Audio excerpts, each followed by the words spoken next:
Start from current slide.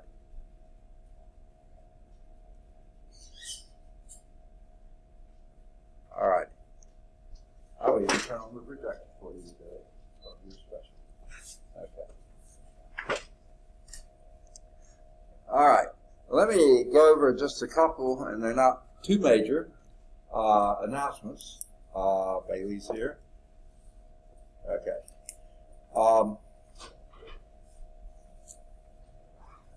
My office hours are going to be a little messed up for a few days now. Okay. Today, usually on Mondays and Wednesdays, my office hours are 3:15 to 5:15 in the afternoon. Okay. Once we started doing the math team, then I was sort of helping coach that when the students could come by for it. And so far, they've only made it one day, but that is going 3:15 to 4:45. Okay, so that shortened my office hours then. And then she reminded me yesterday, back several weeks ago, Dr. Thomas asked if I could proctor a test for her because she had to be somewhere doing a grant something today. So she was in a meeting off campus. So, and I said, sure, I've got those time free, before I knew I'd be coaching math team then. So today, whether the person shows up or not, or people show up for math team or not, I will be proctoring a test today from 3:30 to 4:45. Now, they may not take that long. If they don't, then I'll be back in the office after that. But if they do, then I'm stuck, okay? So I won't be in the office, I know, at 3:30. You can catch me 3:15 to 3:30, but I'll be in that classroom. It's 263 from then until they turn in the test, or 4:45, whichever comes first. But I'll be back in the office from 4:45 until 5:15, which I'll do all days, even when we do math team. I'll be back in the office 3:45 to 5:15. But that's all we got today. Now, tomorrow's okay. Friday, however, normally I'm on the Birmingham campus from 7:45 in the morning till at least 11:45 in the late morning. And a lot of times I'm there past that. Like last Friday, I was way past that while I was in a meeting. But this Friday, not going to be there at all. I've got an infusion scheduled for Friday. I've got to be at the Kirkland Clinic probably somewhere shortly after 7, and I'll probably be there until probably around 4:30 or so. It usually takes just about all day long. So I won't be available Friday at all. And then next Tuesday, okay, I know y'all are here Mondays and Wednesdays, but next Tuesday, I'm taking my physical science class on a field trip, and because some of them want to ride the van, I've got to go to the Birmingham campus to pick up the van. My office hours then are 12:15 to 1:15. So as soon as my 12:15 class is over, I've got to book it to the Birmingham campus, pick up the van, bring it back here by 1:15, take them to the field trip, come back here, and then at the end of the day, take it back to the Birmingham campus. So no office hours next Tuesday. I'll be on the road just about the whole time. So today, today, Friday, and Tuesday, my office hours are kind of messed up or not existent. But tomorrow and Monday, they should be more normal. Remembering Monday, if anyone's here, I'll be doing math team with them, but if not, I'll be in the office. All right, any questions or anything so far? All right. I believe this slide here is the one from the description at the previous, that one, okay? Because this hasn't got anything specific in it. This is just a slide. I think we went over this before, did we? We stopped at the previous slide, that one. Okay. Well, I was thinking when I stopped that this is going to be the figure for the next example. It's not. It's the figure for this. So basically what this is saying, I'll blow this up, a little bit of review here. Well, I don't remember which key to hit. Okay.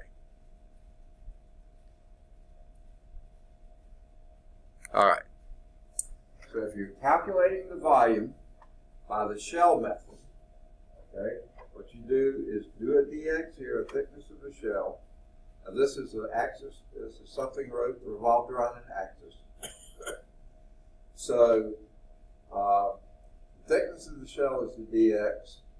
The radius of the shell is from wherever the center of that rotation is to the x value, whatever that is, and that comes out being x, unless of course it's something other than x. Okay, the height of the shell is your f of x. If it's between two functions, it's f of x minus g of x. Okay, then it's 2 pi r. That's the circumference of that. The height is the next dimension, and dx is the final dimension. This is going from a to b along x. Okay. Now here is the figure that shows this. One example of that. This isn't all examples, but this is just one. So let's say we have a function f of x up here and g of x down here, and we want the area between those rotated around the y-axis. Okay? So you want that with a flying saucer or a hockey puck or something, whatever that happens to be. Okay? Now, and I realized after I was saying before, I said I don't like to call this x, I like to call it dx. Okay? But what they're saying is, still like to call that a dx. So I'm not going to back off on it too much because I can't write on this. Okay. And let me get my pen adjusted. Okay, I do like to call this a dx. Okay, but what they're calling x is that's this distance here. So I got to thinking that's why they call it x, because that's how far out the x-axis you are. But you know, I like to call that dx. Okay, so when you revolve this around, okay, the y-axis, that would be miserable to do in the disk method, because your disk down here would be from one curve to the other. Up here would be just that disk, and then this would be the second curve. Those would be awful to try to do with the disk method. Okay? But with the shell method, that works a lot better, because there's your dx. It's going around here, and that's at a distance x from the axis of rotation. So that would be the integral of 2 pi x, that gives you the rotation of that, times the height, which is f of x minus g of x, times the dx, which is your thickness. Okay? And that gives you integrate that from 0 to, and they don't say what that is. Let's say that's b out here. Okay? That's where it ends at t. Now, if they had gone a little bit further, the way f and g are going, they would have come to a point. You could still do that. But if f ever gets less than g, you can't do this anymore, because now you're subtracting off volumes. Okay? So remember, the requirement is that f has to be always greater than or equal to g throughout that interval. This is fine. Okay. Now we're ready for example 2, which is where I thought we would be starting today, but let's do it. So here we have example 2, the region between two curves. Find the volume V obtained by rotating the region enclosed by the graph. I'm going to blow it up so you can see it a little better, but when I go to write, I'll have to shrink it back down again. F of x is x times 5 minus x, and g of x is 8 minus x times 5 minus x. A totally weird way to write those functions, okay? But that's how they wrote them, okay? About the y-axis, okay? Now, they show you the graph and indicate where those points of intersection are. Guess what, team? I'm not going to draw your graphs for you. So you're going to have to figure out where the points of commonality are. So let's do that first. How do you determine what your limits on that integration is going to be? fx equals gx. Okay, make them, and frankly, I see no reason to leave them in these weird forms like that. So what I would suggest, I've got to shrink it back. Your f of x, give me a better rendition of f of x. 5x minus x squared, and set that equal to 8 minus 5x minus x squared. okay, except that's now going to be a plus x squared, right? Yeah. Right? Okay. Now what? Now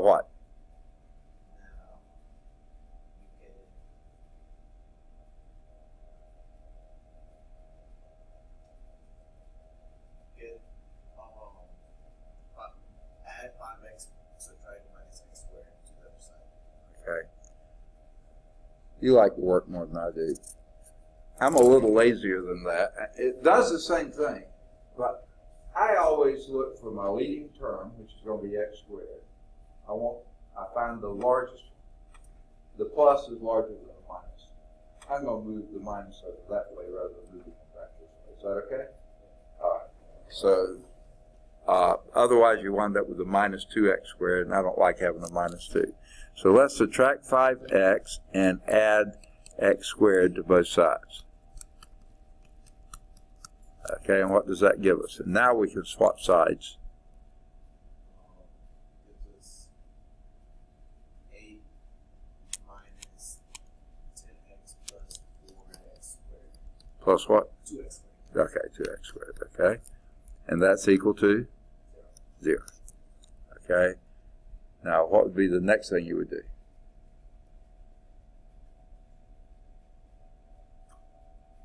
Subtract 8. Say again? You subtract 8. Oh, you want to get that 8 by itself, don't you? This is a quadratic. Anytime that you have an exponent 2 or greater, you want it in everything on one side, 0 on the other. Okay? Right? So we got it that way, so now it's not subtracting 8. Okay? That's why we want to do it that way the first time. Okay? What I would do is change the order, but I'd also notice something else. Divide by 2, because always get rid of common factors, factor out common factors, and that's 2. Doesn't hurt a thing, divide by 2, and I'm going to rearrange the order 2. That would leave me x squared minus 5x plus 8. Oh, you're leaving it on that side, okay. Equals 0, because divide 0 by 2 is still 0. Now what?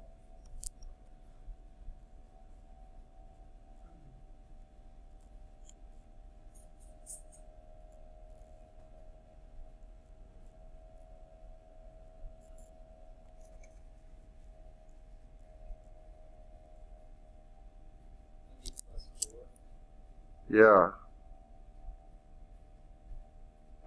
Plus 4. That's what I was going to say. That's not working. That's a plus 4. I forgot to divide that one. Who told me to do 8, huh? Okay. Okay. What from here? Factor. What would that give us? X plus 6. I've got to go back to factoring. What did you say? Plus 2? 4 and 1. Let's try that. Okay. Here's how I do factoring. I don't know. Y'all may do it better. Y'all sound like you do. I try to unfold, right? Because you multiply 2 polynomials by 4, factoring is unfolded. So, only possible factor for x squared is x times x. Next place I look, I don't spell too well, but I go to the last term and look at the sign of it. That's a plus. What does that tell you about these two signs? To get a positive here? They have to be the same. What do they have to be? We'll look at the middle term, negative. That means these two have to be negative. So minus and minus. Now, you see if you can come up with two numbers that multiply to be 4 but add to be 5. 4 and 1. That works. And you can check it by foiling, okay? And it works. And what does this give you? X equals 4 or X equals 1. Okay. All right. And sure enough, that's what they got. So, but that's how they got it. Okay. Need to realize that. Okay. So you got the points of intersection. This will be your A. This will be your B. Okay, the way we did it. Okay. Now, you're revolving around, I believe it said the y-axis, didn't it? Yeah, about the y-axis. So, you're going to pick your x value to be anywhere from 1 to 4, but that's what the integral does for you.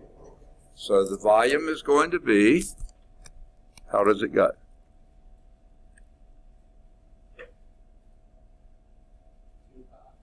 Two pi is on the outside, and that's because of circumference, and we know this is going to be 1 to 4, okay? There's going to be a dx out here, okay, because that's what you're doing it from. And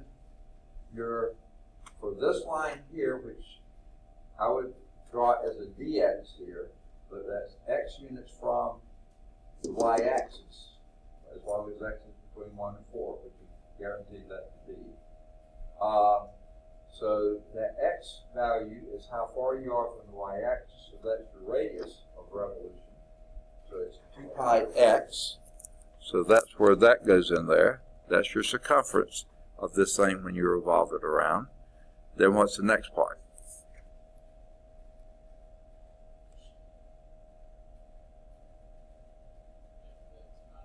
F of x minus g of x. I just about as soon do that here. Well, we got it here, so let's do it, okay? That would be 5x minus x squared minus g of x. So we're going to have to negate everything in the g of x. That's going to be minus 8 plus 5x minus x squared. Okay? And then we've got our dx, that's the thickness of the thing. Integrating that from 1 to 4. Okay, I think we can do a little bit to simplify the integrand. 2 pi, integral from 1 to 4, x times, how does that simplify?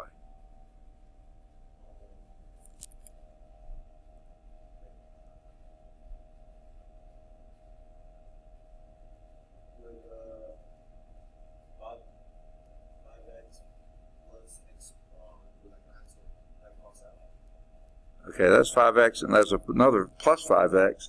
They don't. They add, don't they? Oh, yeah. So it'll be 10x. Yeah. Yeah. So 10x minus 2x squared minus 8 dx. Okay? Now I still think we can do something here. What would that be? Factor out a 2 again, right? So that makes a 4 pi in front, integral from 1 to 4. And also let's multiply. Can you do all these at once? Walk and chew bubble gum? Okay. No. Okay. Yeah. Say again? Multiply through the x, but factor out a 2 at the same time. We already pulled out the 2, so let's do it. What do we have there? 5x squared.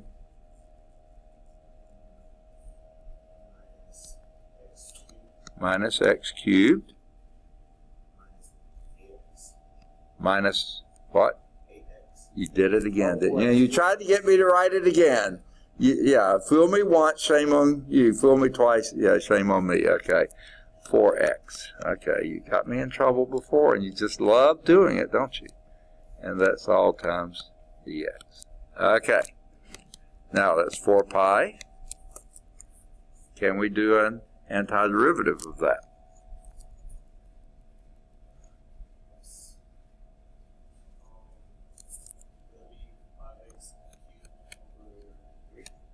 Yes, it would.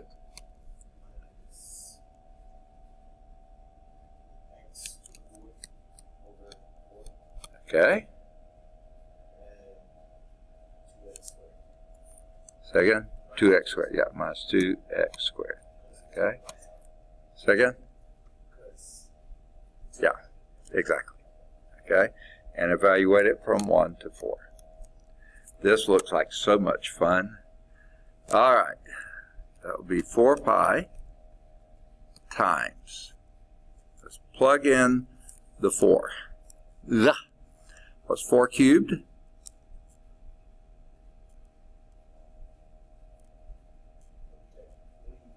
64. Okay, right? 64 times 5.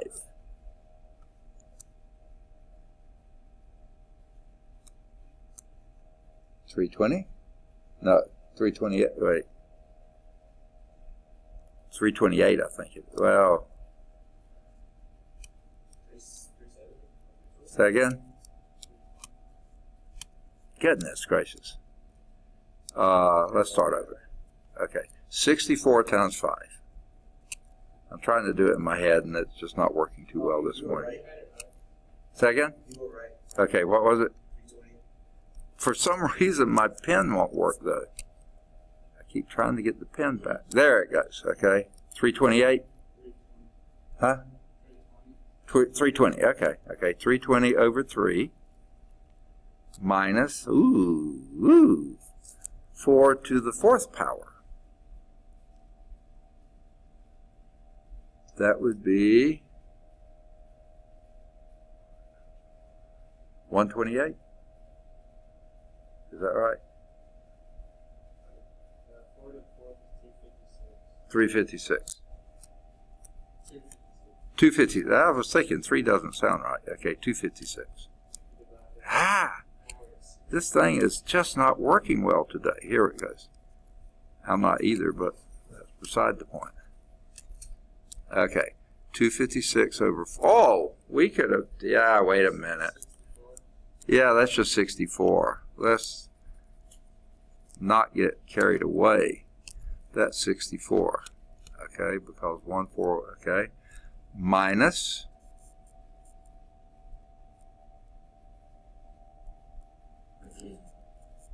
Minus 32. Okay, minus, if we put a 1 in there, 5/3, right? Plus 1/4, right? Minus, plus 2. Do you buy that? Yay or nay? Okay. And you do see how I did it. I'm not moving too fast, right? Okay. All right. Now let's combine our thirds. That would be 3/15, wouldn't it? 4 pi 3/15 over 3, right? And you can, that would be 105, wouldn't it?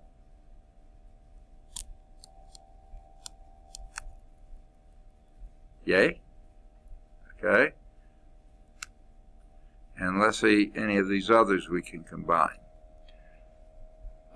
64 and 32 would be 96 on the negative side, plus 2 would be 94 on the negative side, so it would be a minus 94, right? Say again?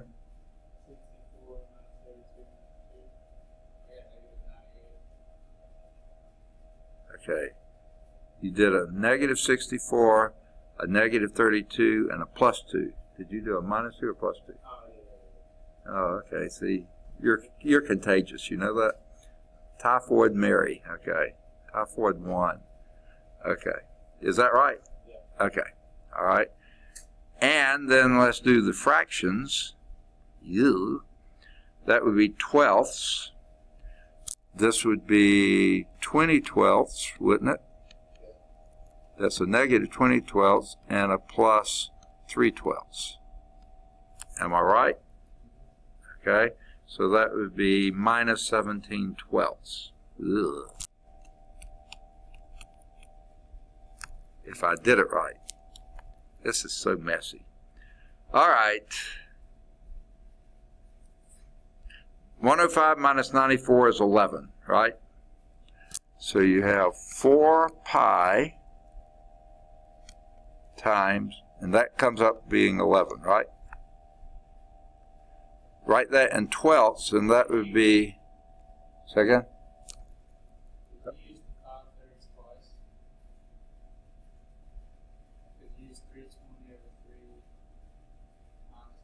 Oh, you're right. You're absolutely right. Good catch. Okay.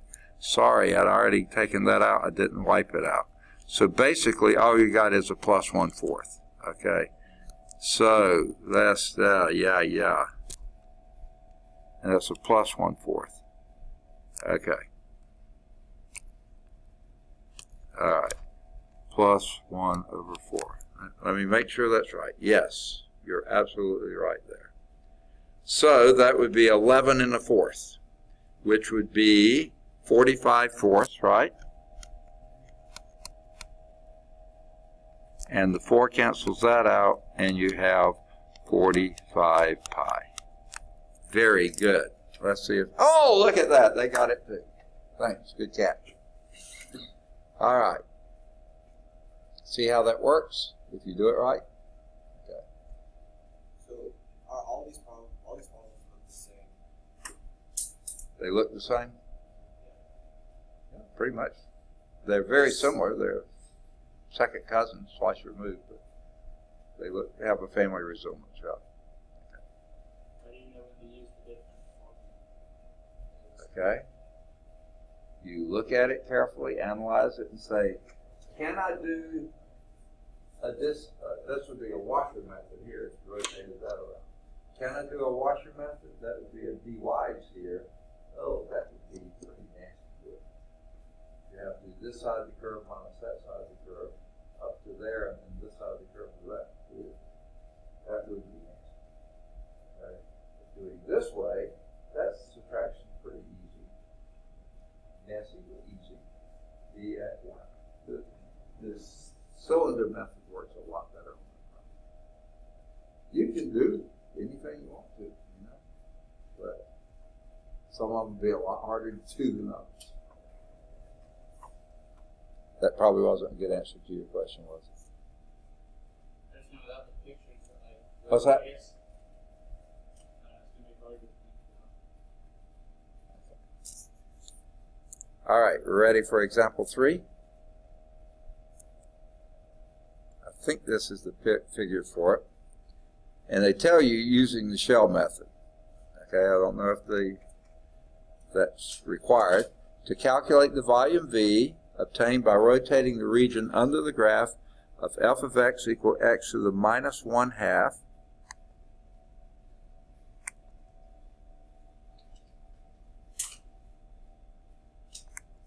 Okay, so here's the graph of y is equal to x to the minus 1/2.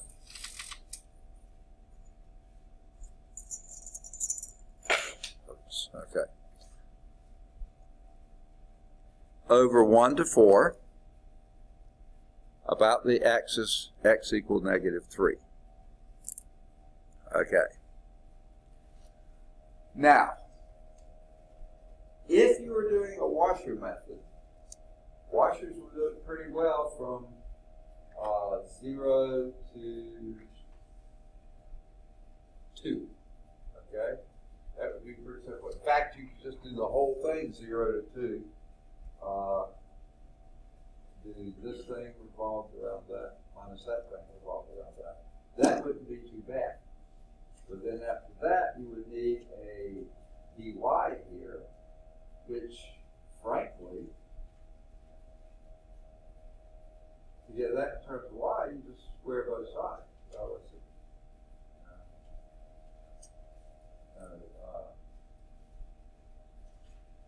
Do x to the 1/2 times y is equal to 1, and then divide by y, and then square both sides. this way.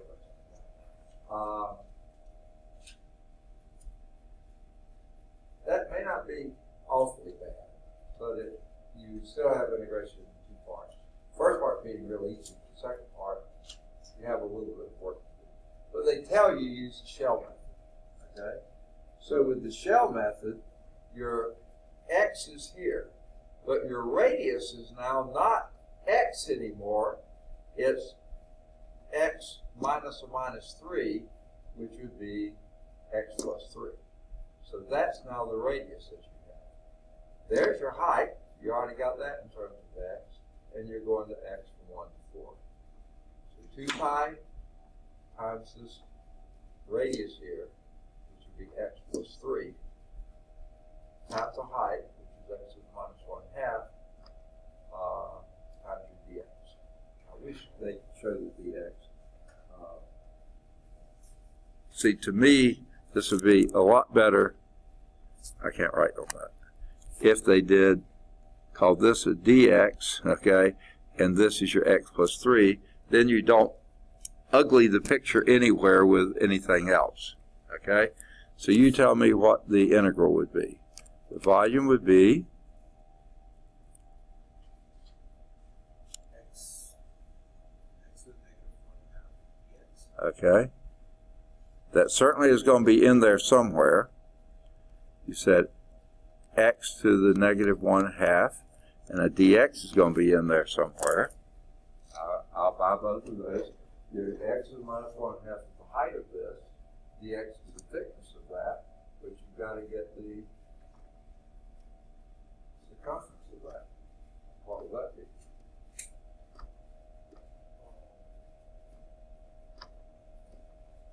Pi r squared. Oh, that's the area. 2 pi r squared. There's 2 areas.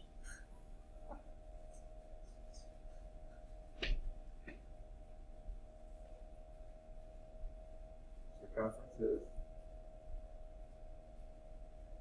just leave off the square. No, Pi r. 2 pi r. All right, yes, okay. So, 2 pi r, except your r is x plus 3. Okay, so that will be 2 pi out front and x plus 3 there. You see that? Yes, sir. Okay. Now, and you're doing this from 1 to 4, x equal 1 to 4. How would you approach a problem like that? That's the setup. And sometimes the setup is the hardest part. But this integral is not going to be hard, but you're going to have to do a little bit of thinking about it. What would you do first? Redistribute the x. Yes, the x to the 1/2, -1/2. So what would that give you? 2 pi times the integral from 1 to 4 of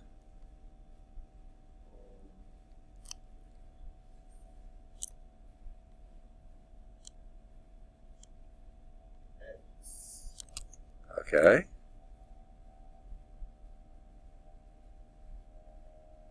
Would it be to the Yes, x to the 1/2, because it's x to the 2/2 times x to the -1/2. So you add, keep the base, add the exponents. 2/2 minus 1/2 is 1/2. Okay, that's the first part. And then the second part is plus 3 times x. x to the -1/2. And that's what you do your dx on. All right. 2 pi is still out front. Can you do an antiderivative of that? What would it be? X to the 3/2 3/2. over And, yeah, okay. Over 3/2, which would be the same as times 2/3, right? Dividing by 3/2 is the same as multiplying by 2/3, right? See it? Okay. Because if you take the derivative of that, that goes to 1. Yeah. Okay? By it? Plus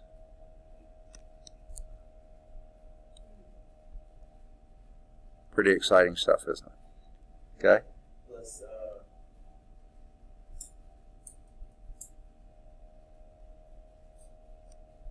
6x. Hey, very good. 6x to the what? Yeah. To the 1/2. Right. Increase that by 1. Okay? And then you're dividing by 1/2 is the same as multiplying by 2, and that's how you get the 6, right? And you evaluate that from 1 to 4. Have you gotten an idea why they gave you 1 to 4 yet? They were very nice to you. Because when you take square root of 4, you get 2, square root of 1, you get 1. We thank them very much. Okay?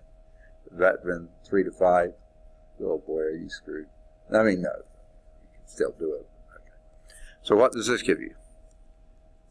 2 pi times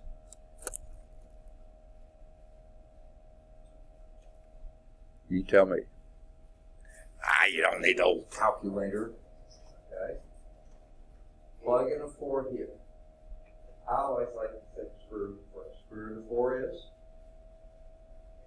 16. Square root of 4. Oh. Maybe I don't like to take square root first. Okay. 48. It's 48. Okay. No, I'm sure. Let's take it one at a time. Square root of 4. 16. Square root of 4. 6. 2. Okay. Oh, Yeah. square root of Hey, square root of 4 is 2. 2 cubed is 8. Times 2 is 16 over 3. I was going against the. All right. Maybe you already had it. So that would be 16 thirds. Okay, plus, let's do the same there. What's the square root of 4? Second. Square root of 4 2. times 6. 12. All right. Now we do the ones. Minus square root of 1 cubed is, so that just gives us a 2/3, right? Minus 6. Very good. All right. Now 16 thirds minus 2/3 is 14 thirds. Okay, and 12 minus 6 is plus 6. Okay, well 6 is 18 thirds, right? 18 thirds plus 14 thirds is 32 thirds. Times 2 would be 64 pi thirds. Right? And I don't think anything will simplify. Oh, and look what they got. Good for them. You see it? If you get it past the square root of 4, then I think you got it knocked. Okay. So, good deal. Now, the next one is rotating about the x-axis. Okay? And here's the problem we've got. Let's blow it up a little bit.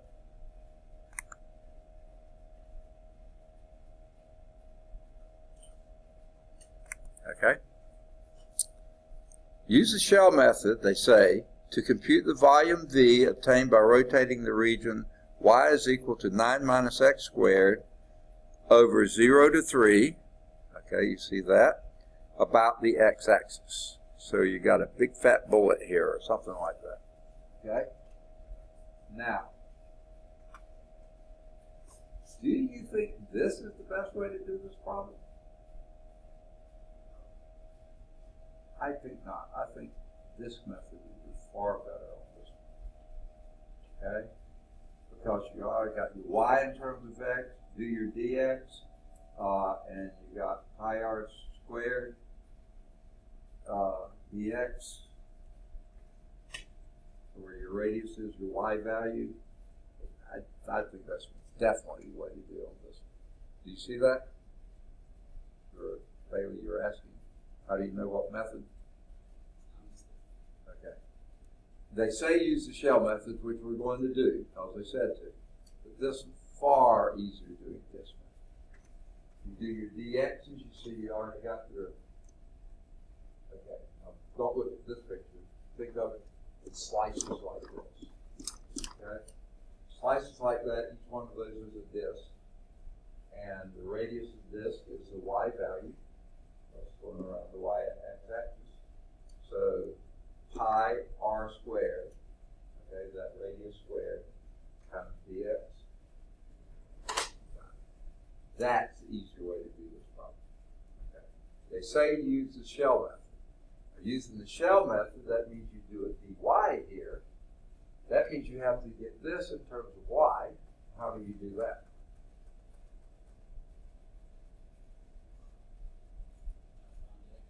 Yeah, find x, solve for x. What would that give you? I would move the x squared to that side and the y to this side. So x squared is equal to 9 minus y, right? Take the square root. Square root of 9 minus y. Okay? That's what your x is. Now, they didn't do plus or minus because we're only doing the top one, so that we just leave it. I'm sorry. The x's are all positive here, so that's why you do square root of 9 minus y. Okay? So that's the length. The radius is going to be your y, that's in terms of y, and then you got your dy. So you can do it. It's definitely doable, and it's not terribly nasty or impossible, but so let's do it. What would be your integral using the shell method? Volume would be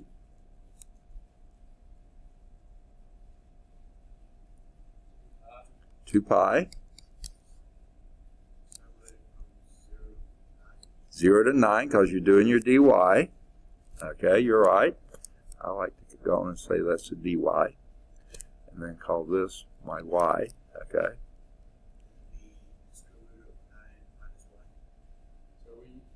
this method? Say that again. We're doing this method? No, we're doing the shell methods because they said to. Okay. We'll go back and do the disk method and see it's a lot easier, and we'll confirm that we get the same answer. Right. So if you do a dy, then your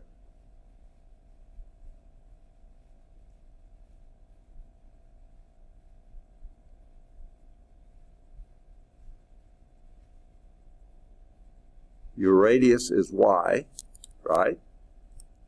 That part's easy. 2 pi y, right?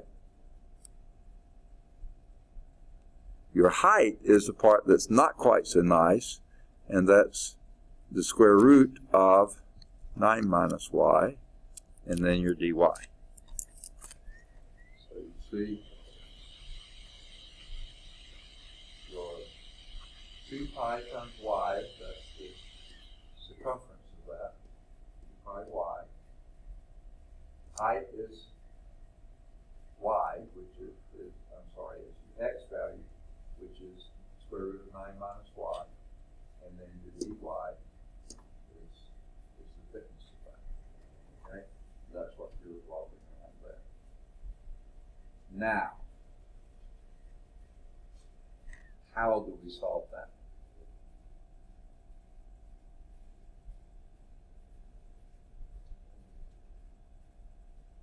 If you had a radical, a monomial radical, like x to the 1/2 or minus 1/2 like we did before, you can distribute it across a binomial that was just an x. That was easy. But when you have the radical that's the binomial, and you can't do that. That's nasty. You can't put parentheses and square root to negative 1/2. Okay. I mean, I see what you're saying. Distribute the y. 2 pi integral 0 to 9 y times 9 minus y to the 1/2 dy. Now what?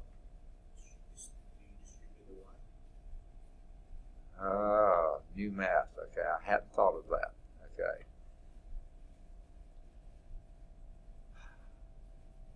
I really think not, in a sense. Unless, of course, you make that y the square root of y squared. So you gotta use. Now you've got the same radicals, now you can distribute. You want to do it that way? You said no. Okay. You could though, if you did that. You can't distribute that. No. That's what I was saying. If you had a monomial with a fractional exponent times a binomial that's not fractional, then yeah, you can distribute that way like we did in the previous problem. But you can't do it this way. Okay? So, what are we going to try to do then? Well, since I just cheated. Second? As I just said in my book, substitution method. Oh, why not do a substitution method? So let's do it. What's your substitution? Let u equal 9 minus y, the innermost part, the most complicated part of the problem, right? Then du is equal to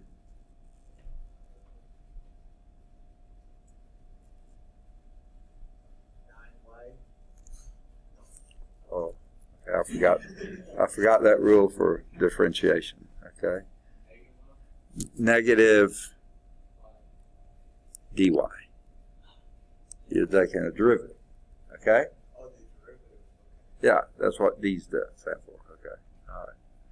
Now, we don't have a negative dy, we have a dy, so let's move the minus sign over here with the du. Okay? All right. Now, we got something else to do.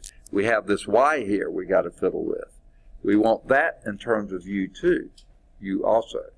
Okay? Not a singing group. Okay? So what would that do? What would y be? From here. Would it be y minus 9u? No, y equals 9 minus u. That's it. 9 minus u. Okay. Now I think we got all our pieces we need. Let's do our new integral. Okay? So it's going to be 2 pi. Now, are we also going, and it's a minus 2 pi because that minus du. I'm going to pull that minus sign out front. Okay? Now, if we're changing the variable, we also need to change the limits. So if y is going from 0 to 9, what is u going from? When y is 0, what is u? Or what are you? I mean, what? Okay. 9. And when y is 9, what is u? What are you? 0. Okay.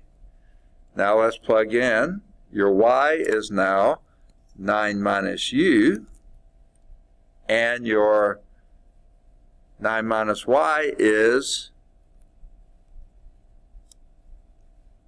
that was your original substitution, right? Yeah, u to the 1/2 then, right? 9 minus y is u, that's to the 1/2, and then your du, we put the minus sign out front, and there's our problem. That one we can distribute. We couldn't distribute the other way, but we can distribute this way. But at the same time, I don't like going from a bigger number to a smaller number. I like to do the other, but if you switch the things, what do you do? Change the sign. And we had a minus sign thrown in there, so let's go back to being positive. 2 pi, 0 to 9, and can you go on and distribute that for me, since you wanted to do it so badly?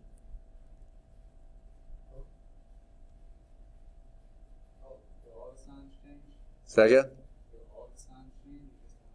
Okay, yeah, okay. When you flip these two, I drop that minus sign. That's the only one that you have to. If you change another one, then you negated it again.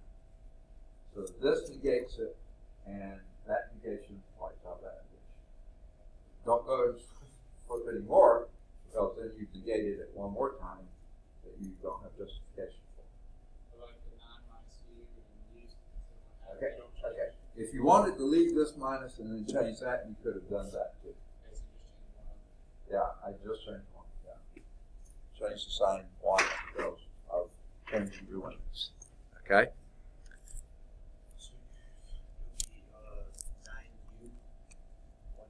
To the 1/2. That's right.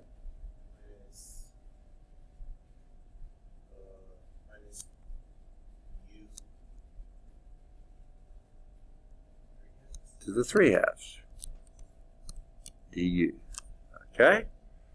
Now let's do antiderivative. 2 pi antiderivative of 9u to the 1/2.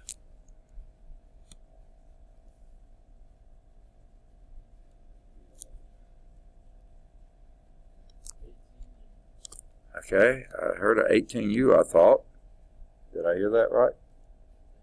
Okay, to the what? 3/2? Did I hear that? Okay, I thought that's what I heard. 3/2. All correct but one thing.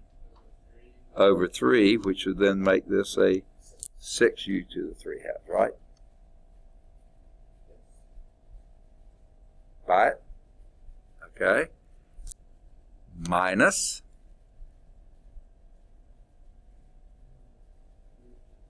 A little louder.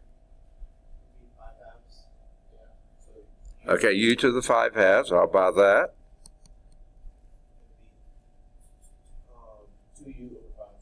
2u and yeah, 2/5.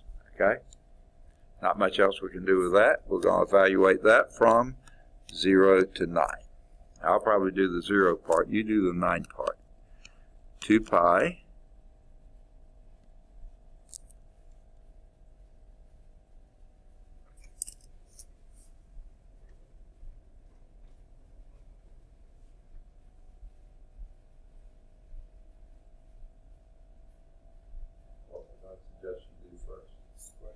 square root of 9, which is 3, and 3 cubed is 27. 27 times 6 is. Say again. 162. I can't hear well. Okay. Minus.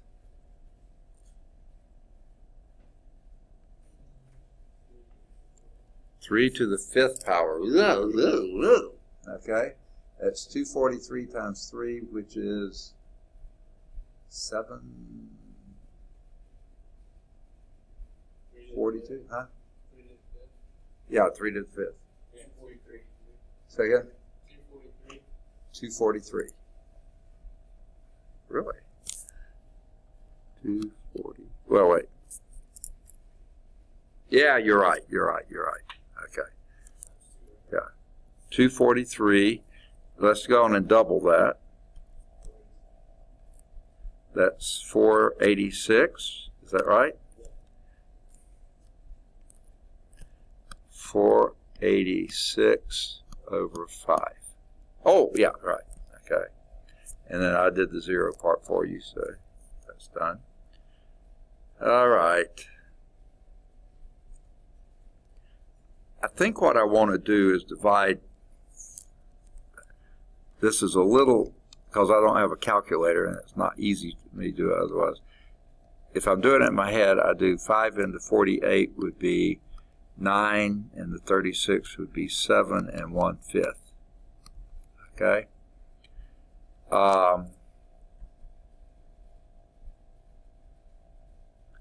And then I'll make this 161 and 5/5 minus 97 and 1/5, and make that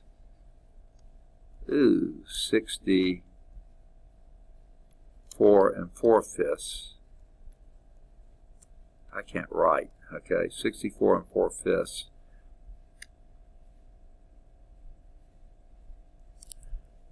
I was hoping it'd be better than that, but it's not.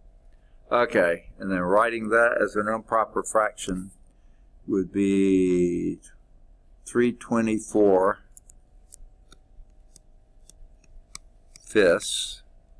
multiply that by 2, and you get 6/48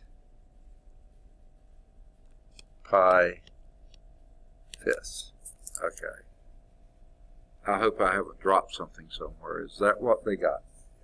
Really? Surprise, surprise. 6/48 fifths pi. Okay. All right. Of course, the calculators you were ahead of me, right? Rub it in. Okay. All right. All right. So, you remember the answer? 6/48 fifths pi, right? Okay. Let's do it with the disk method. Okay.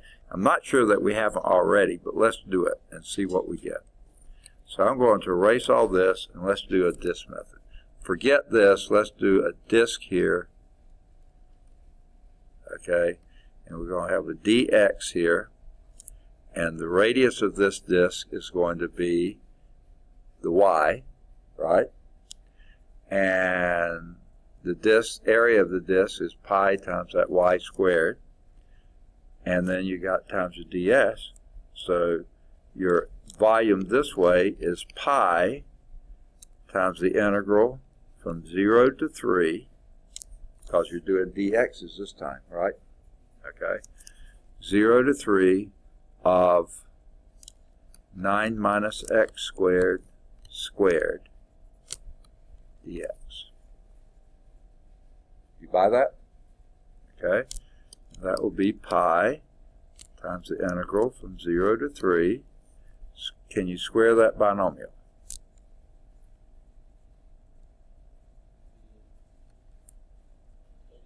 $81 minus what? Okay. 18x squared plus x to the fourth.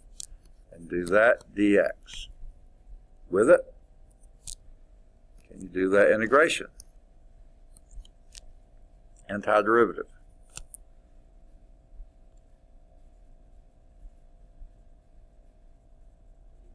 $81x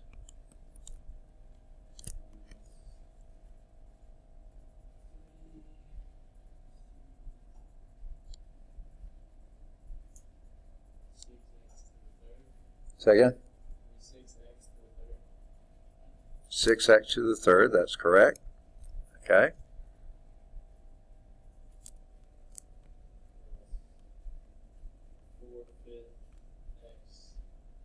Say again now.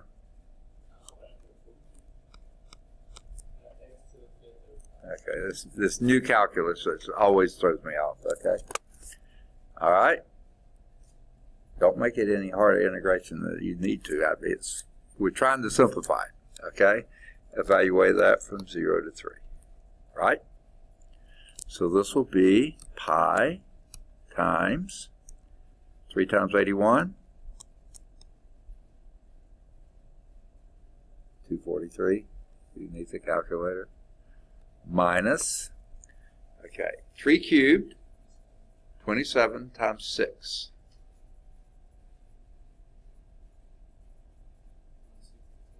What, say again? 162, is that what? Okay, 27 times 6. Yeah. Say again? 162 plus, and that 3 to the 5th was 243 again, wasn't it? 243 fifths. Okay. Now, these numbers are looking pretty familiar, aren't they? Somewhatly, anyway.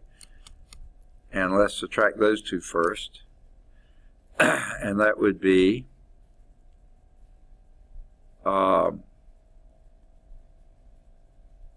81 plus 48 3/5, if I did it right. Right?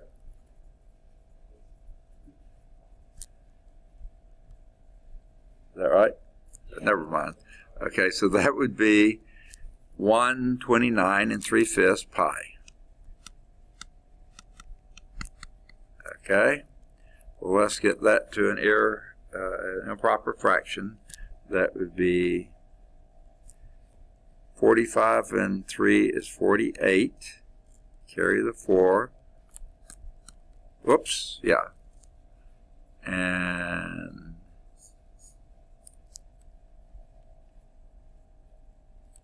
648 this pi. Did I do it right? Is that what we got before? Amazing, huh? So in this time, this method, I think is much easier, don't you? Okay. And it's just sort of set up for it. I mean, you can just draw it and say, oh yeah, done. Okay. Could you, well, like, this only work for this problem, right? It wouldn't work for other problems? Say this again. This wouldn't work for different problems, would it? Yeah, it will. It should work no matter what, but sometimes the hairiness of it gets so bad, I don't want to work it the other way. Okay, but this one is just so much easier this way. Do you concur? So do whatever is easier. All right, let's go on to the next. This shows the disk method, the cylindrical method, and shows you the various cylinders you can do. If you're rotating this around the y-axis, then don't try this method. Okay. Down here, this would be easy to calculate, but up here you got to have a disk in here. Yeah, it's just so messy here to get this that way. It's almost impossible. I mean, you have to do a little wedge here, little things here. Those, yeah. I don't even want to try to figure out what that is. Okay, but cylinder method, that works pretty well. The dx here. 2 pi times the x gives you the radius, the dx is the thickness, and then the height is up to x. It's just set up for you. Okay? This one too. A disk method, you would have to do a washer method here. You would have to do, in fact, this would be a washer method too. But, you would have some washers from the end point here, b minus, and you have to get this in terms of y because your increments will be dy if you're doing washing, right? So you have to get this g in terms of y and that f in terms of y. Okay? Don't want to do that. Okay? In fact, that's not doable unless you split it into pieces and do it. Don't go there. Okay? But the cylindrical method worked quite well. The x, these are both in x's already. The height is f minus 2. Yeah. That's just so easy to do it cylindrical, theoretically. If those are functions you can't integrate, then you still got a problem, but they would have been otherwise. Okay? And this one, the difference here is the radius is not x. If these two, the radius is x, so you're going around x equals 0. Here you're going around x equals c. So it'd be x minus c is the radius. So it's 2 pi times x minus c rather than 2 pi x that you have here. Now, if you're on this case, then you're revolving around here. Your radius now is c minus x, because that's your radius. Okay? You always like radii positive, don't you? So the bigger one, the smaller. Your integral from a to b, that takes care of what the limits on x are. So that's perfect. So you want the, it's kind of just when I'm looking at these pictures, you want the endpoints to be usually on the curved line. Like, Yeah, the height, yeah. You don't want to be integrating this way, you want to be integrating that way because your integration takes care of that variation. Yeah, that's one way to look at it. Agreed? All right, good deal. All right. How about preliminary questions? Want to do some of those? Yay or nay?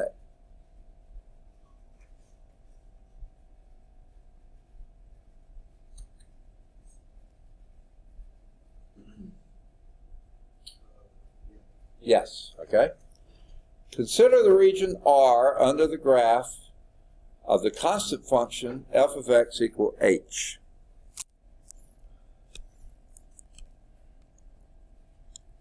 Okay?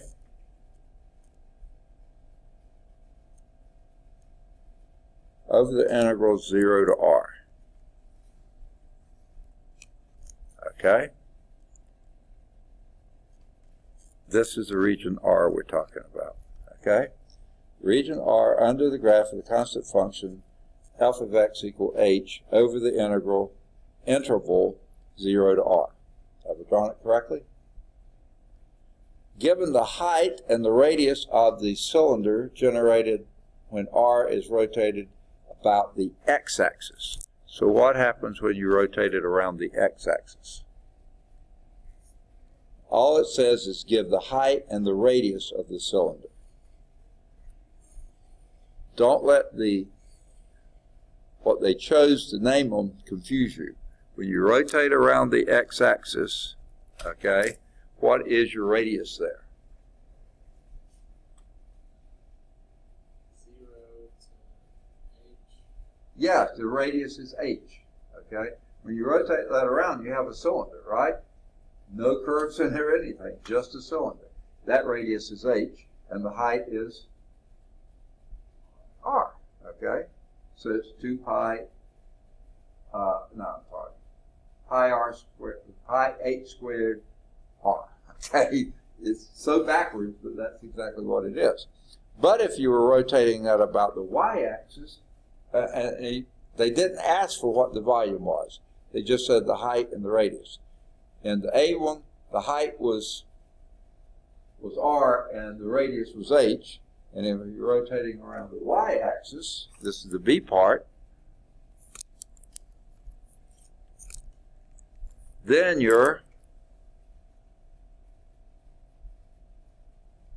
what is your radius? What's your height? R, and the height would be h. So you just reverse it, okay? So let's do 6.4. Preliminary question.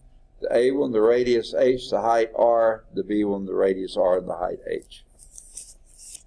You know, a lot easier if they said x and y. Okay. Okay, does that make sense? All right. Now, number 2. Let V be the volume of a solid of revolution around about the y-axis. Does the shell method for computing V lead to an integral with respect to x or y? Okay, let's kind of draw a little picture here. So I'm going to clear that ink. Okay. Let V be a volume of a solid of revolution around the y-axis. So V, let me draw the y-axis here. Okay. And let's say we have a function up here, and you're going to the x-axis, and you're revolving that around the y-axis. That's what it said. And V is the volume there. Does the shell method for computing V lead to an integral with respect to x or y?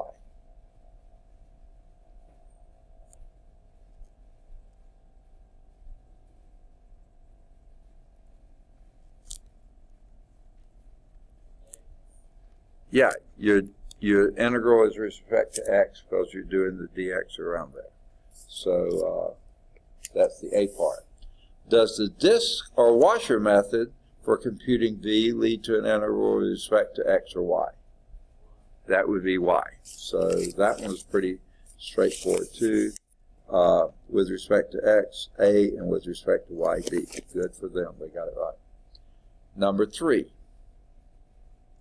If we rotate the region under the curve y, okay, let's clear this again.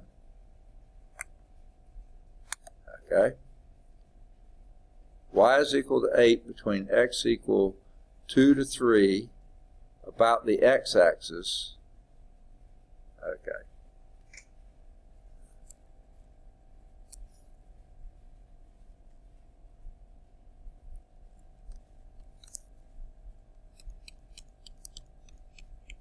So there's y equal 8 right there. You're going from 2 to 3. Okay? So there is what you're talking about. That region here. Okay? If we rotate that region under the curve y equal 8 between 2 and x equal 2 and x equal 3, about the x-axis, okay, what answer should the shell method give us?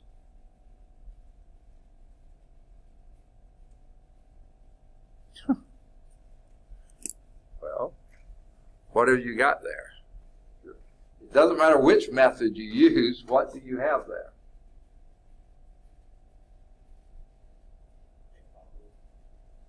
But not a serious one, is it? What you have is a thickness of 1, a height of 8, and you sort of rotate it around the x-axis, so you got a wheel, 1 inch thick and 8 inches in radius. So what would be the volume of that?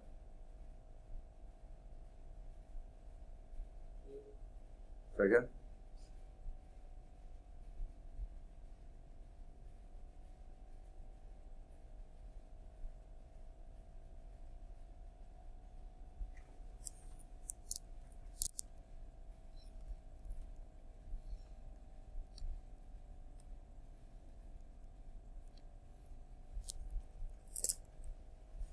You have something like that. Maybe drawn a little nicer, but isn't that a really short cylinder? Yeah. Turn it this way, and it's a short cylinder, right? What's the area of a cylinder?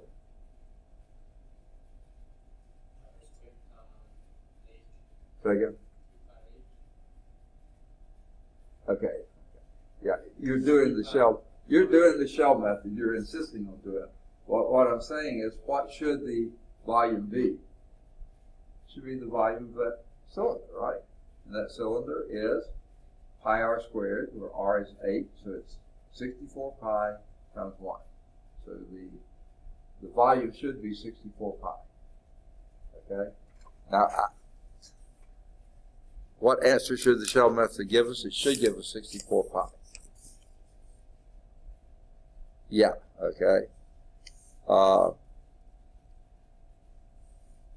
And let's do the way you are going to do it, the shell method. So the shell here would then be dy's, right?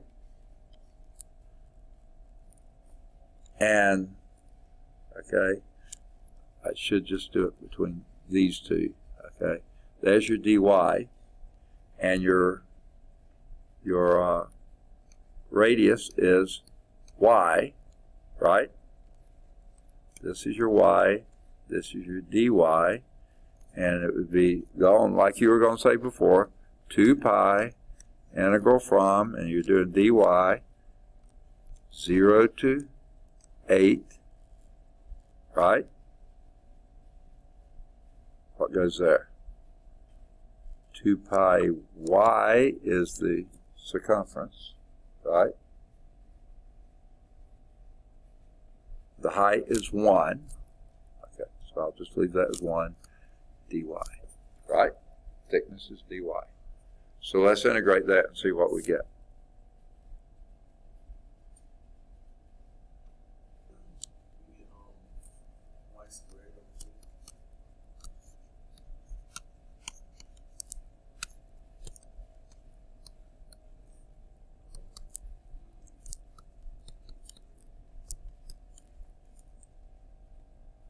Well, let's just do this, right?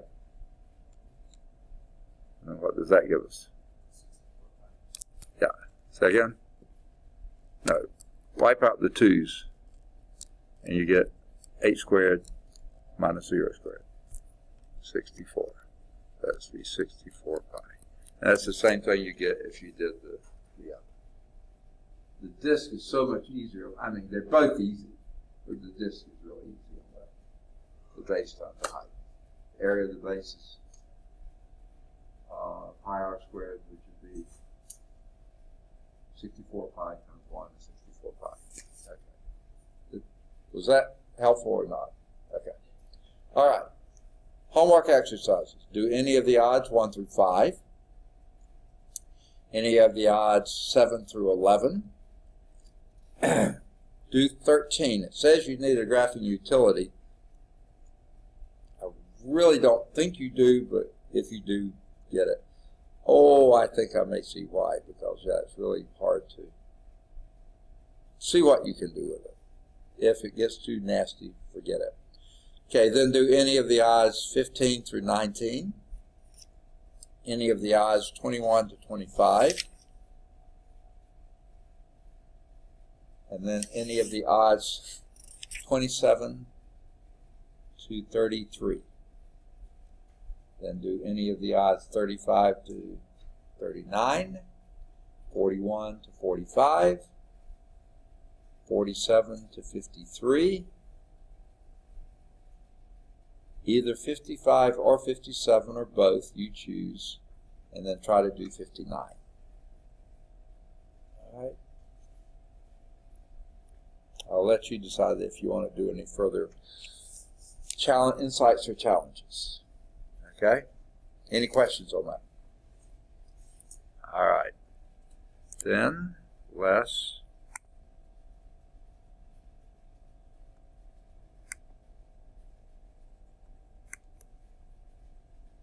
why is my thing not working?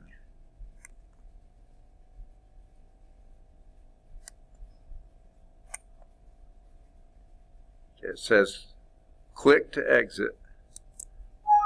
There we go. Clicking didn't work, but enter did. All right, let's back up and go to 6.5. The last section before your test. Sorry it's taken so long to get here.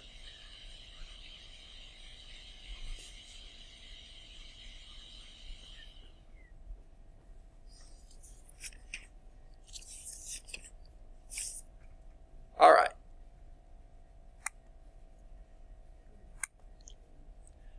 Okay. Poor old couple here is having to roll the rock. Did you read Dante's Inferno? Push me, pull you. Okay. You don't live. Okay, no more. All right.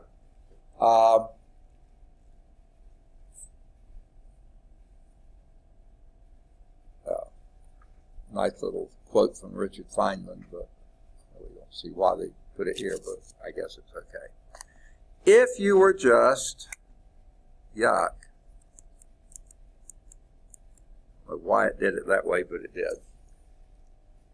If you were pushing a rock over a distance from A to B, and you're exerting a constant force on it, pushing that rock with as much force as you can, or a couple here pushing away, then the force they're pushing with times the distance they push is the work you've done.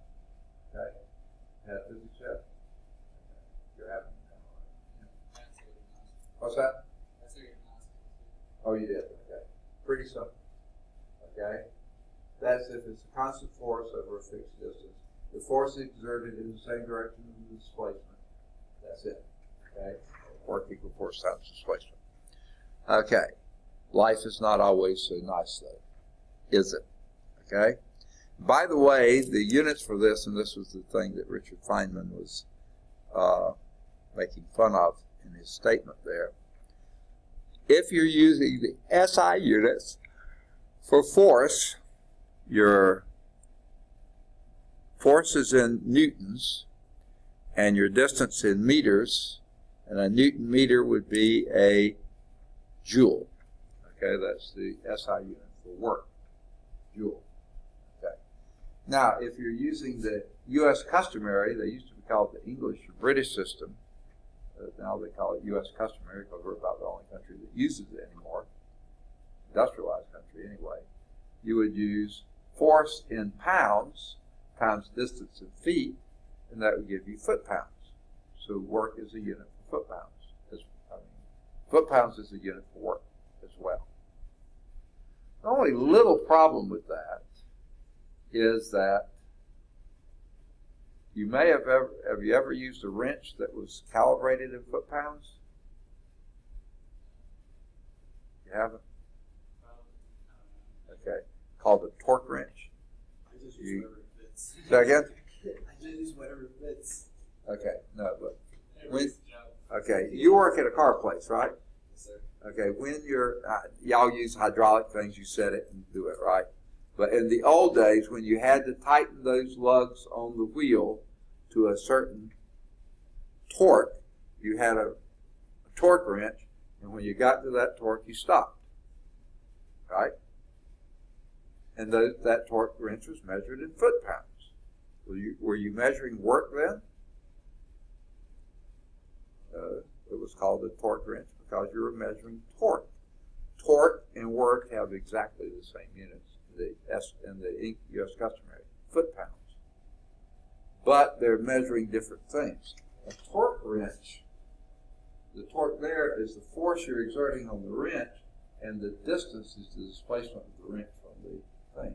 So that's a twisting force. Torque is foot-pounds. Whereas this, the force is in parallel to the displacement. That's work. When it's perpendicular to the displacement, that's torque. Torque is a vector quantity. Work is a scalar quantity. Now they sort of snuck this in on you, but not quite. Okay?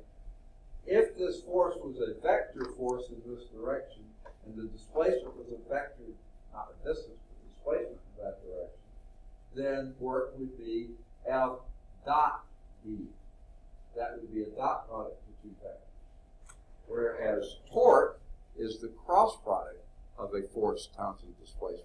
When they're perpendicular to each other, that gives you torque. And torque is a vector quantity because of the right-hand rule. The torque would be perpendicular to either one of those. In fact, perpendicular to the field of either of those. You don't need to know this now, but just in case, since they mentioned foot-pounds here, I wanted to let you know foot-pounds also is a unit for torque, which is a completely different quantity. Okay. 1 foot-pound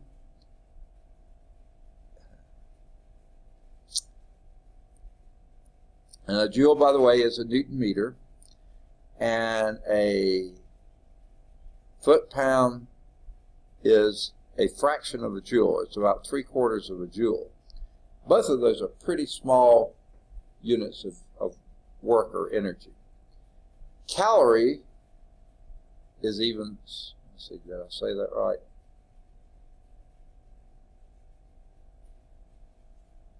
Yeah. And calorie is even smaller unit. It takes 3 calories to make 1 foot-pound. A little bit more than 3, but not much more than 3. And it would take, let's see, a little bit better than 4 calories to make a joule. Okay, so just don't get bogged down in the units. Okay. Now, another way of expressing that, these poor old couple here pushing on the rock, sometimes that force, I'm going to have to shrink this, the force may be, if it's the weight of the rock, which is what they're having to push, then it's mg times h, if h is the height that you're doing that. So now you've introduced another thing. Mass times acceleration, that gives you a force. Kilogram meter per second squared is a Newton, times another distance, a kilogram meter squared per second squared, that gives you a joule. Okay? Whereas in the U.S. customary system, we don't ever deal with masses at all. We only deal with forces. There is a unit for mass in the U.S. customary system. I bet you probably, I don't want to say never used it, but you don't use it customarily. Does anyone even know what the unit of mass is in the U.S. customary system? Slug. When's the last time you went to the grocery store? I'd like 3 slugs of ground beef, please. You want slugs in your ground beef? No one uses that. Okay. Normally we just say work is 2 pounds times 3 feet, 6 foot-pounds. Okay. So they go on and on about that. So work is force times displacement. But let me fill in the gap here. This is if the force is in the same direction of the displacement, okay, then that's a correct, and it's a constant force, then that's your formula. Most of the time, that's not met, okay? Most of the time, oh, here they go again, okay. This time, they have a variable force. In other words, this poor old couple is getting weaker and weaker the more they push the rock. So they started off pushing it with a pretty large force, and as time goes on, they're slowing down and pushing less and less. So now they have a variable force. So force is a function of how far they push it. Now you have the work done is approximately F and X of I, whatever your force was there, times your delta X, how far it was between this one and the next one. That's the incremental work needed to move from X equals X I minus 1 to X equals to X of I. That's the incremental amount. If you're doing, but if you had more force back here, less force down here, and it's getting less all the time, then the amount of work you did between here and here would be that whatever force as a function of this position times delta X. That's approximate, okay? That's if you have a variable force. And then guess what? You're going to sum that over all your delta X's or integrate that all over your DX's. So that should lead you to this definition of work, which I'm just going to make a guess. You probably didn't use this one in high school, did you? Because you didn't have calculus then. The work performed in moving an object along an x-axis from A to B by applying a force of magnitude F of X. Now when they put the F of X rather than just F, that means the force varies with displacement. And if that's the case, then your work is the integral from A to B of F of X dx. This accounts for any distance you've moved here from A to B, the force can vary as you went, and the dx is the incremental. So, pretty simple formula, right? It comes from force equal mass times, work equals force times the displacement.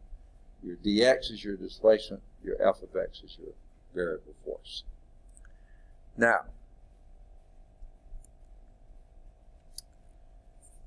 one variable force, it's not the only one, but one very common one is Hooke's law. Okay? If here you have a spring in equilibrium position, it's just hanging there in a horizontal displacement here, that's its equilibrium position. You take the end of that and you stretch the spring. Okay? Now, when it's hanging there, there's zero force on the spring. We're not counting gravity pulling downward, we're doing it horizontally here. When you pull horizontally, which way does the spring pull on you? In the opposite direction. And it's called a restoring force.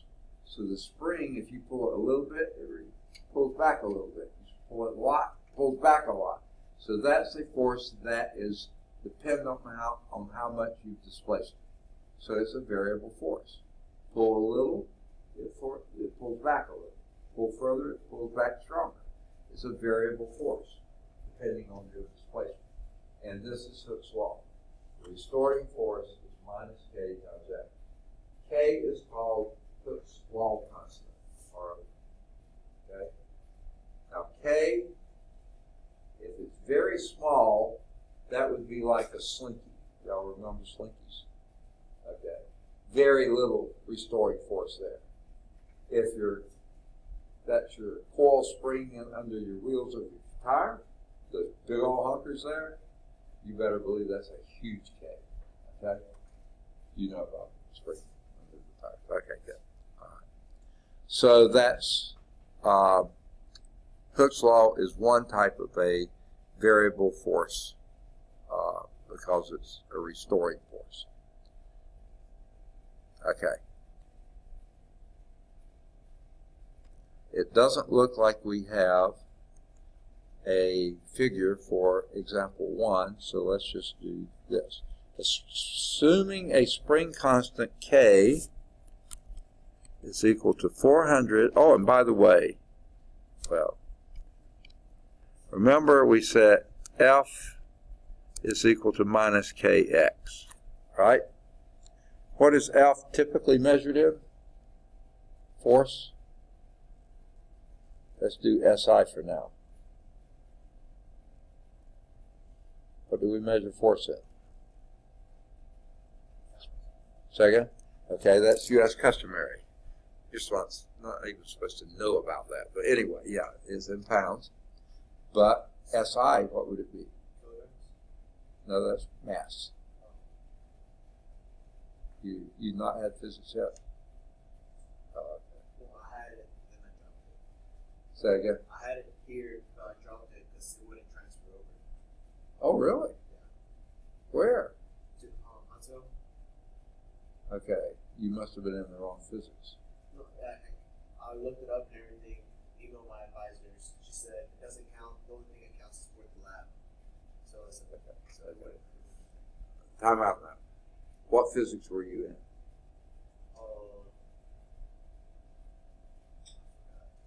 Okay. If you were in 201, it probably would transfer.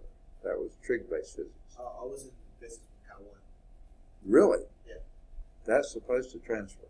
We have STAR's agreement with UAH. I wasn't in the STAR program. You weren't? I'm not in the STAR program.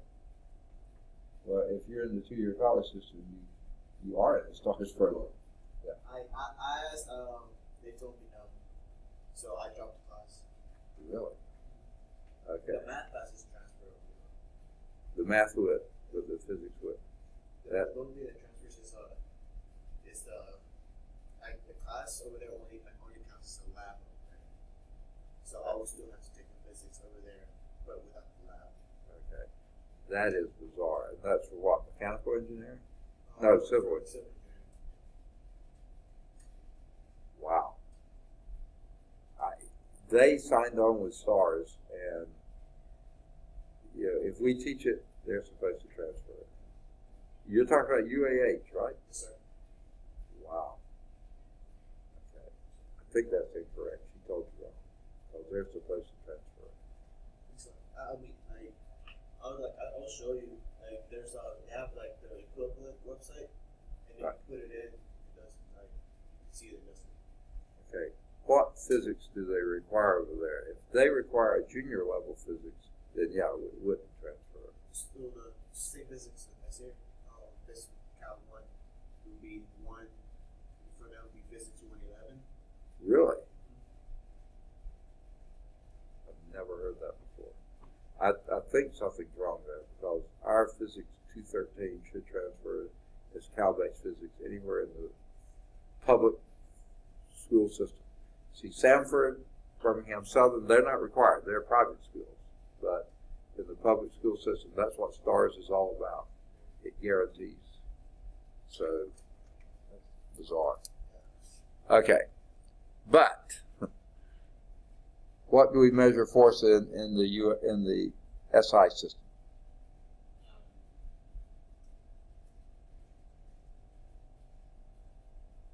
Just talked about it. Newtons. No, Newton meter is work. Newton is force. Force times distance displacement is Newton meter. That's work. The Newton is a force. So this would be in newtons. Your displacement in the SI unit is what? Meters. Okay.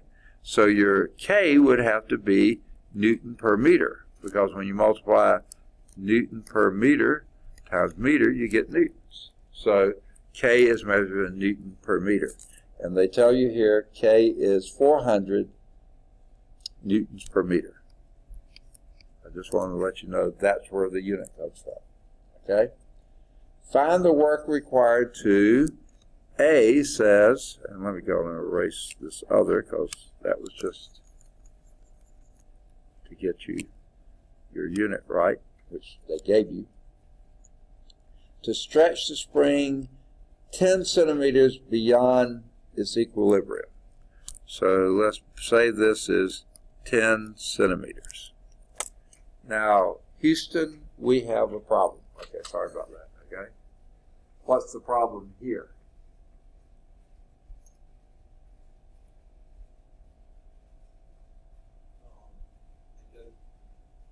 Second. Problem here is your units. This is measured in centimeters. Your spring constant is measured in units per meter. So you got to figure out what you're going to do. You either need to express this in terms of meters, that in terms of centimeters. But you're right, it's going to be easy. Meters? Yeah, change this to meters. What is 10 centimeters in meters? I don't know. Point 0.1. Okay, 1 centimeter is 0.01 meters. 0.1, yeah. So this would be 0.1, and let's just leave it like that, meters. Okay? Now we've got that done properly. So when to stretch the spring be 10 centimeters beyond the equilibrium, that would be, and it says, find the work done. Work is equal to the integral from 0 to 0.1 in meters, kx, okay, because that's what F is equal to kx. Now, in some places they put minus kx, but you're asking for the work to stretch it. Okay, that's going to be a positive work, so you don't need to do that it's restoring force, so it's minus. The work that you're going to have to do to stretch it, that would be kx, dx. Okay, this would be the work. I mean, that's the force. There's the displacement. Okay. Now the k is just a constant, so pull it on the outside, and that happens to be 400 newtons per meter, and then you do the integral from 0 to 0.1 x dx. Okay, so you do that for me. 400 antiderivative of x dx. Really hard integral here. Second, x squared over 2. Okay, evaluate that from 0 to 0.1. I'll do the 0 part. But on this other part, it would be 400. Remember, that's newtons per meter times point. Well, let's see. I'm going to do the 2 and the 400 and make it 200. Okay, so let's make this 200. 200 times 0.1 squared is 0.01. Okay, right? And if you move this decimal 2 places there and that one 2 places there, you come up with 2 joules. Okay? That wasn't much of a displacement. It should just be 2 joules, and that's exactly what they get.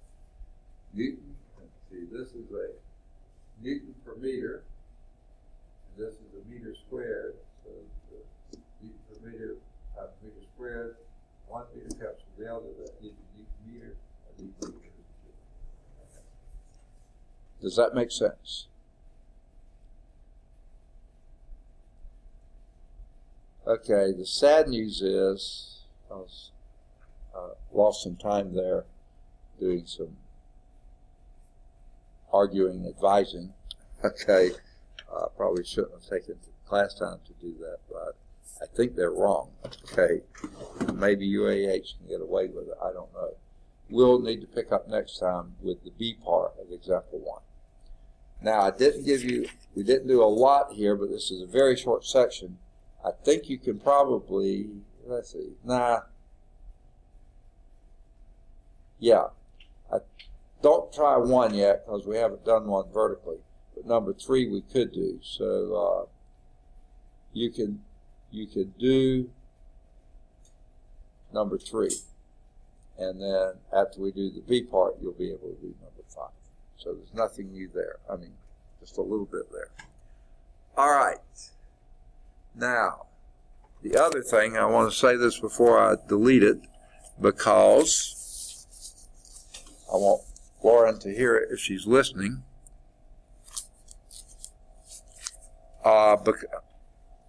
We almost finished. I mean, we just got started on 6.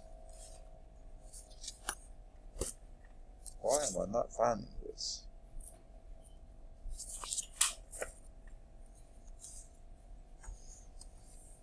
Here we go.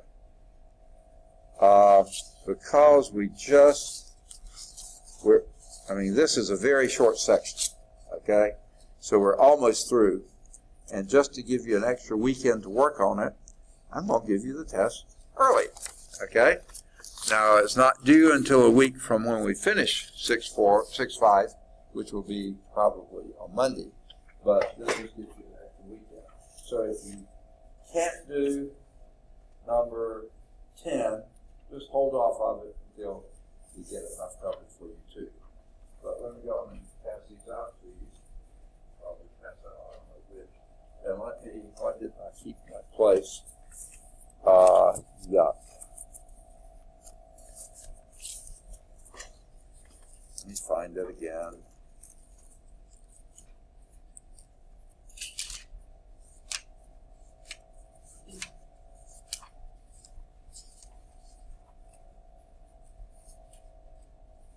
Okay, here it is. All right. Basically, 1 and 2 come from 5, 6, wherever we did substitution. Okay? 3 and 4 come from 6.1, I believe. 5 and 6, I believe, come from 6.2. 7 and 8 come from 6.3. Number 9 comes from 6.4, and number 10 comes from 6.5. So you should be able to do, or at least get started on the first 9. So you don't have to do them all, but just to let you, and that's approximate. Just looking at it, I think that's where they fall out. Okay? All right. And I highly recommend you show your work, because I can get partial credit if you don't get the right answer, but your procedure is close. I can decide what partial credit you get. Okay? So we'll finish 6.5 on Monday, knock on wood, and then we'll get started on chapter 7. Okay. Here's the thing. What's that? Here's the thing I was talking about. Okay. So 201 and 202 does transfer over to full credit hours, but 113 for some reason only counts as a lab. It's 1 credit hour. That is so bizarre. And I mean, Jump State, I think Jump State's the same way. Oh yeah, I mean everything 2 years out is just that is so. I've never seen that before. Is that only for civil or is it probably? For all classes. For Jump State, it's the same way for them. So it doesn't count. They even name it. No, they name it. There's PH 114 and 115. It's like, oh, You're on the UAB, right? UAB transfer. You're taking to the state. So I did not know that. That sort of goes against what STARS stands for. Okay. It's a statewide articulation. Supposedly everybody signed on to it. Wow. like when I was at Penn State, I took Bio 113, so Bio 103, Yeah. which is like higher for like regular 2-year courses, but that's the only bio they accept over there as a regular bio. Yeah. So, So that's biology for science majors. yeah. The right, well, have a good weekend. Of course, working on calculus test will make it good, right? Yes, okay. Good deal. And we'll see you Monday.